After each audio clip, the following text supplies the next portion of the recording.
और अब बंगाल का रुख करेंगे। कोलकाता में बीजेपी के कालीघाट घेराव अभियान के दौरान पूर्व सांसद लॉकेट चटर्जी समेत कई बीजेपी कार्यकर्ताओं को हिरासत में लिया गया है। इस वक्त की बड़ी खबर मैं आपको बता रही हूं। बीजेपी के ये कार्यकर्ता नेता दरअसल पश्चिम बंगाल की मुख्यमंत्री ममता बनर्जी के आवास का घेराव करने के लिए जा रहे थे। पश्चिम बंगाल में लगभग 26,000 शिक्षकों की नौकरी जाने के विरोध में बीजेपी युवा मोर्चा ने कार्यक्रम आयोजित किया था। कोलकाता पुलिस ने श्यामा प्रसाद मुखर्जी पोर्ट के गेस्ट हाउस से भी कई कार्यकर्ताओं को गिरफ्तार किया है। हालांकि जिन शिक्षकों की आवाज बुलंद करने के लिए बीजेपी की तरफ से विरोध प्रदर्शन रखा गया था, उन्हीं शिक्षकों को सांत्वना देने के लिए उनके कार्यक्रम में खुद ममता बनर्जी भी पहुंची। और वहीं दूसरी तरफ ये बीजेपी की तरफ से जो कार्यक्रम रखा गया था, यहां पर पुलिस की तरफ से एक्शन लिया गया है और कई नेताओं को, कार्यकर्ताओं को पुलिस ने हिरासत में लिया है। तो तस्वीरें भी हम आपको दिखा रहे हैं। ये कालीघाट घेराव अभियान था बीजेपी का और इस दौरान पूर्व सांसद लॉकेट चटर्जी यहां पर मौजूद थी। लॉकेट चटर्जी को भी हिरासत में लिया गया। अन्य बीजेपी के नेताओं, कार्यकर्ताओं को हिरासत में लिया गया है। मुख्यमंत्री ममता बनर्जी के घर का घेराव करने के लिए बीजेपी के ये नेता, कार्यकर्ता आगे बढ़ रहे थे और तभी ये पुलिस का एक्शन। सीधे आपको लेकर चलेंगे। हमारे साथ हमारे सहयोगी शिवाशीष मौलिक इस वक्त मौजूद हैं और जरा उन्हीं से जानते हैं बीजेपी का ये प्रदर्शन, जिसके बाद हम देख रहे हैं कि लॉकेट चटर्जी समेत बीजेपी के कई नेताओं, कार्यकर्ताओं को हिरासत में लिया गया है। अब भीड़ छट गई है यहां से।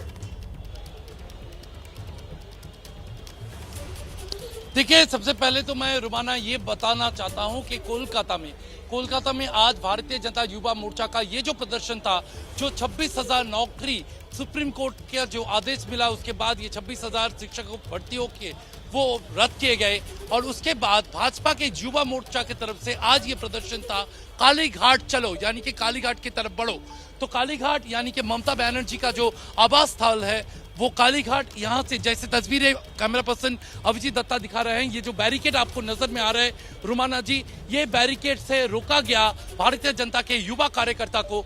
और इसके बाद जो प्रिजन वैन आप देख रहे हैं, यहाँ पे कई सारे प्रिजन वैन, 3 या 4 प्रिजन वैन है। वो प्रिजन वैनों में लॉकेट चटर्जी, इंद्रनील खां, यानी कि भाजपा जनता युवा मोर्चा के जो प्रदेश अध्यक्ष है इंद्रनील खां, उनको भी हिरासत में लिया गया है। पमंगलो घोष को हिरासत में लिया गया है। पूर्व सांसद लॉकेट चटर्जी, उनको हिरासत में लिया गया। और जैसे कि भाजपा का आरोप है, जैसे ही वो लोग यहाँ आए प्रदर्शन करने, एक साइड मोड़ में, यहाँ से 2 किलोमीटर दूरी है ममता बनर्जी की आवास कालीघाट, और वहां पे जाने के लिए वो जैसे आगे बढ़े, बैरिकेड तक पहुंचने से पहले ही भाजपा के कार्यकर्ताओं को हिरासत में लिया गया, प्रिजन वैन में उठाया गया। और जो मैं दिखा रहा था, ये बैरिकेड पहले से ही यहाँ पे मौजूद थे, यानी कि सुबह 10 बजे से ही ये बैरिकेड और प्रिजन वैन लेके कोलकाता पुलिस के आधिकारिक, आला अफसर्स वो यहाँ पे मौजूद थे।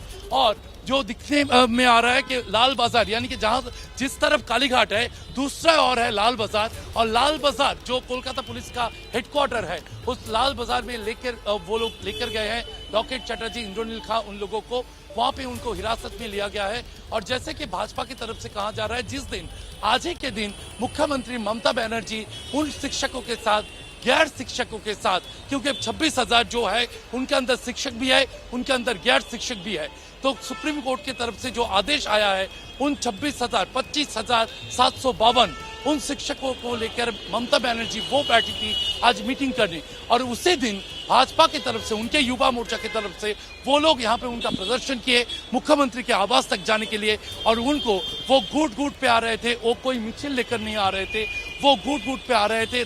सड़क के कई इस साइड पे कभी थे, कभी इस साइड पे थे। उन लोगों को एक के बाद एक प्रिजन वैन आया और उठा के उन लोगों को लाल बाजार लेके गया। जैसे कि खबर आ रहे हैं, करीबन 30 से 35 लोगों को अभी हिरासत में रखा गया है कोलकाता पुलिस की तरफ से। और भाजपा की तरफ से ये कहा जा रहा है कि यहाँ पे जब वो लोग प्रदर्शन करते हैं, तभी उन लोगों को रोका जा रहा है। लेकिन शिवाशीष, लेकिन इस सब के बीच ये राजनीति अपनी जगह है। जिस तरीके से शिक्षकों के इस मुद्दे पर हो रही है, वो शिक्षक जिनकी नौकरी चली गई है, लेकिन इसके समाधान के तौर पर क्या कोई विकल्प अभी नजर आ रहा है? शिवाशीष, जल्दी से जवाब दे दीजिए।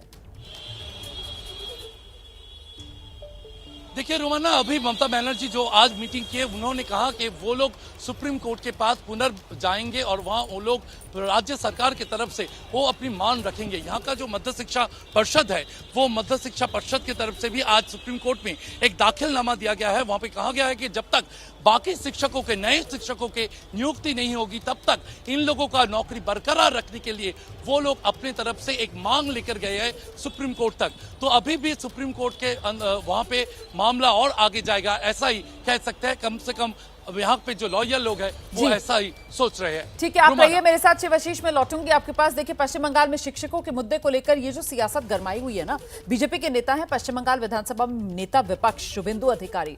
उन्होंने नौकरी गंवाने वाले अभ्यर्थियों से मुलाकात की है और साथ ही ममता सरकार पर निशाना वो कैसे साध रहे हैं, जरा सुनिए।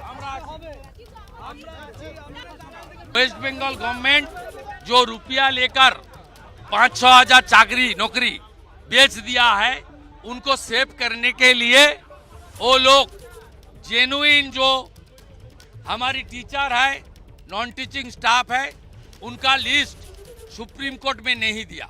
बार बार सुप्रीम कोर्ट बताया कौन जेन्युइन है कौन फेक है, आप इसको सेग्रीगेट करके लिस्ट पेश कर दीजिए। ममता बनर्जी का खुद रिश्तेदार बीरभूम में इस फर्जी अपॉइंटमेंट का हिस्सा है। एक बार फिर से आपको ग्राउंड पर लेकर चलेंगे। शिवाशीष हमारे साथ लगातार बने हुए हैं और जरा उन्हीं से ये समझते हैं कि इस पूरे प्रकरण को लेकर क्या सियासी तौर पर ममता बनर्जी घिरती हुई नजर आ रही है, क्योंकि बीजेपी अब इस बात को लेकर ममता को कटघरे में खड़ा कर रही है कि साहब कौन गलत तरीके से भर्ती हो गए थे और कौन जेन्युइन तरीके से शिक्षक बने थे, वो फर्क ममता बनर्जी नहीं बता पा रही है अदालत में। इसी वजह से सारे जो शिक्षक हैं उनको भुगतना पड़ रहा है और सबकी नौकरी चली गई। रुमाना, देखिए, पहले तो मैं ये बताना चाहूंगा कि ये शिक्षक और गैर शिक्षक, इन लोगों के अंतर क्या है, वो सुप्रीम कोर्ट में भी खुलासा नहीं हुआ है। और उसी बात में आज स्वयं